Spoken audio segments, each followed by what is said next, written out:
இன்னைக்கு என் பொண்டாட்டி ஸ்பெஷலாக பீஸா பண்ணுறேன்னு சொன்னாங்க. ஃபர்ஸ்ட் டைம் வாழ்க்கையிலே வீட்டில் பீஸா செய்கிறோம். ஓகேவா, பாருங்க, அவங்க ரெடி பண்ணிட்டாங்க.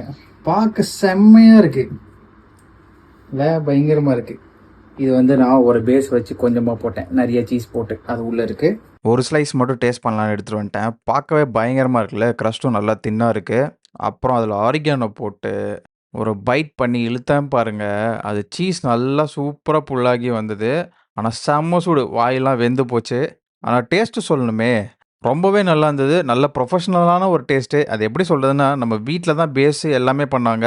ஸோ அப்படி பார்க்கும்போது ஃபர்ஸ்ட் டைம் இது வந்து வேறு லெவல்னே சொல்லணும். ஆனால் உப்பு மட்டும் கொஞ்சம் கம்மியாக இருந்தது. அப்புறமா நம்ம பண்ண பீஸா, அவங்க ஆல்ரெடி ரெடி பண்ண பேஸே எடுத்து நான் வந்து நிறைய சீஸ், நிறைய வெஜ்ஜீஸ் எல்லாம் போட்டு பண்ணேன். இது பார்க்க பயங்கரமாக இருந்தது, நல்லா சாஃப்டாக இருந்தது. அதை விட இன்னும் டேஸ்ட்டும் சொல்லணும்னா அதை விட இது பயங்கரமாக இருந்தது. ஏன்னா நிறைய காய்கறி, நிறைய சீஸ், அப்புறமா சில்லி ஃப்ளேக்ஸ், ஆரிகானோலாம் போட்டு சாப்பிட்டேன்னா அல்டிமேட்டாக இருந்தது. இதோட ரெசிபி வேணும்னா கமெண்ட் பண்ணுங்கள். உங்களுக்காகவே இன்னொரு வீடியோ பண்ணிடலாம். அடுத்த வீடியோவில் பார்க்கலாம். பாய்.